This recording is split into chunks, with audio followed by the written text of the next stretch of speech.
Halo semuanya, perkenalkan saya Endra Rebudin Bapas dari kelas Literasi Digital Kemanusiaan LDK Senin jam 1. Di sini saya akan menjelaskan tentang dampak teknologi.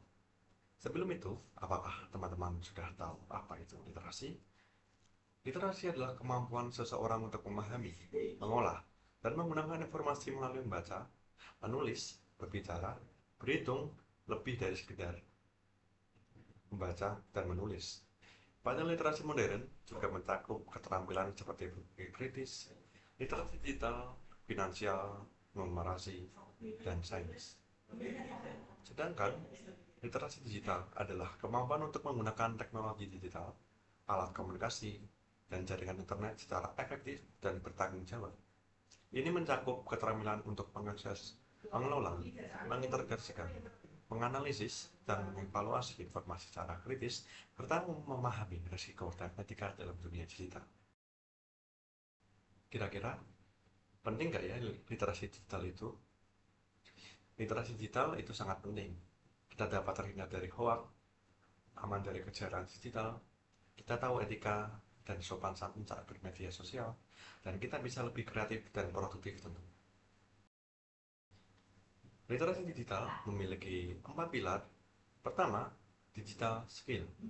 Pilar ini berkaitan dengan kemampuan teknis dalam menggunakan perangkat dan aplikasi digital. Dua, digital culture. Pilar ini berkaitan dengan bagaimana teknologi mempengaruhi budaya, nilai, dan norma masyarakat. Ketiga, digital ethic. Pilar ini menekankan bagaimana bersikap dan berperilaku dengan sopan, benar, dan bertanggung jawab di dunia digital. Yang keempat, digital safety. Pilar ini berfokus pada melindungi diri dan data pribadi dari ancaman digital.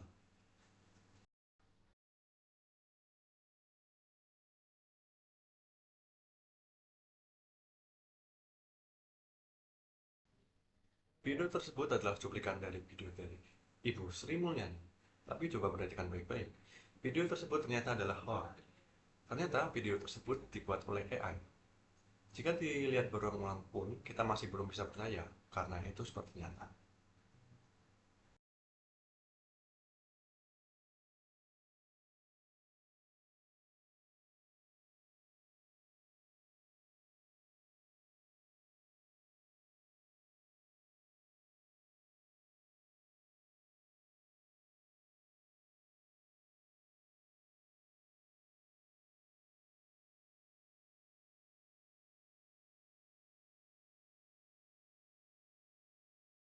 Video ini juga adalah hasil AI, di mana pembuat memotong video Ibu Sri Mulyani saat berbicara, lalu meminta AI untuk melanjutkan kalimat sesuai apa yang diinginkan pembuat video.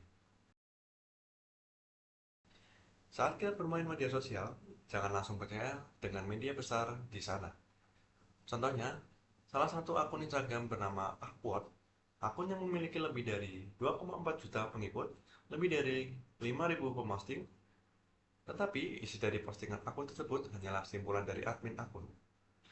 Kita ambil contoh postingan berbunyi, jumlah laki-laki yang tidak merokok tersisa 5% di Indonesia. Padahal berita aslinya menyatakan 95% perokok adalah laki-laki. Orang normal harusnya berpikir 5% sisanya adalah perempuan, sedangkan admin menuliskan sebaliknya. Salah satu postingan lainnya mengatakan 80% anak Indonesia tumbuh besar tanpa peran aktif seorang ayah, kata BKKBN. Padahal kalimat aslinya 80% anak Indonesia lebih dekat dengan ibu, bukan tumbuh tanpa ayah. Berbeda dengan akun ini memposting berita yang layak dibaca dan jelas. Bukan promosi akun, tetapi kalian setelah ini bisa cek isi keduanya. Apakah ada perbandingan dari kedua akun tersebut?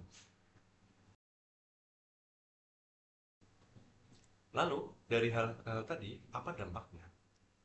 Yang pertama, terjerat informasi palsu. Tidak dapat membedakan hoax atau disinformasi, bahkan ikut menyebarkan tanpa disadari.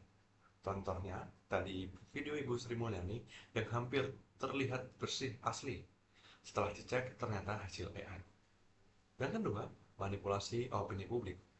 Rentan terhadap manipulasi yang bisa mengganggu stabilitas sosial dan kepercayaan publik pada lembaga resmi. Video Ibu Sri Mulyani tadi mengakibatkan kepercayaan masyarakat dengan lembaga keuangan negara yang dipimpin oleh Ibu saat itu menjadi menurun. Yang ketiga, terprovokasi dan konflik sosial.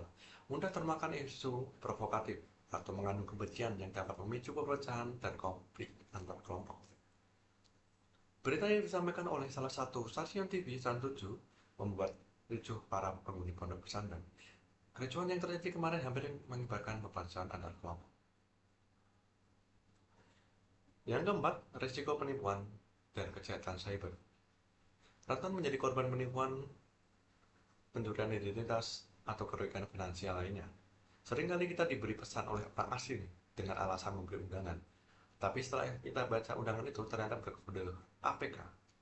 Sedangkan yang kita ketahui, kalau surat itu biasanya berkode doc atau PDF.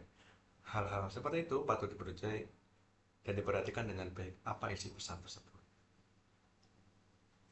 Yang kelima, masalah kesehatan mental. Ketergantungan pada internet dan media sosial dapat memicu stres, kecemasan, depresi, dan gangguan tidur. Banyak sekali anak-anak sekarang sebelum tidur membuka HP. Tapi para dokter menjelaskan bermain HP sebelum tidur itu tidak baik. Otak perlu istirahat terlebih dahulu sebelum tidur. Maka dari itu, setelah bangun biasanya anak-anak merasa kurang enak badan. Biasanya juga pusing. Keenam, kerentanan privasi.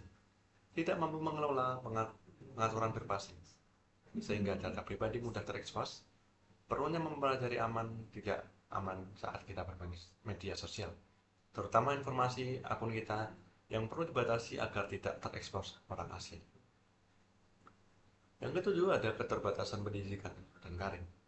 Sulitnya bersaing di dunia kerja dan kesulitan memahami materi pelajaran digital yang mempengaruhi kualitas pendidikan. Banyak sekali anak-anak sekarang sudah mulai bergantung pada AI. Hal ini jika tidak diawasi dengan baik, anak-anak di masa depan hanya bergantung pada AI.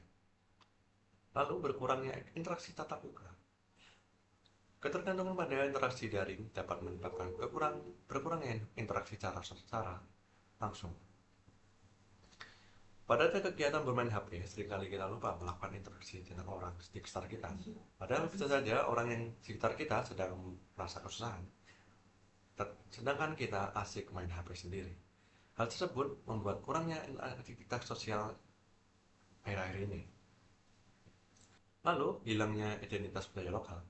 Budaya lokal dapat tergeser atau hilang karena tidak mampu beradaptasi dengan perkembangan digital dan arus informasi global yang sangat cepat. Mulai hilangnya budaya semakin kita rasakan, tentunya karena anak-anak sekarang dari kecil sudah mengetahui lebih dahulu budaya luar negeri melalui HP. Budaya kita semakin hari semakin hilang karena tidak ada yang menampilkan pada anak-anak kita, nggak ada yang mengajari, nggak ada yang mengenalkan. Maka lama-kelamaan akan menghilang. Literasi digital penting bagi generasi muda karena memungkinkan untuk mendorong berpikir kritis dalam menyaring informasi, melindungi diri dari ancaman daring, meningkatkan produktivitas dan kreativitas, serta membuka akses yang lebih luas ke pendidikan dan peluang kerja. Literasi digital juga memberdayakan generasi muda untuk berpartisipasi aktif dan positif di masyarakat digital, seperti melalui kampanye sosial dan inovasi. Akhir kata, saya ucapkan terima kasih atas perhatiannya. Saya pamit, sampai jumpa.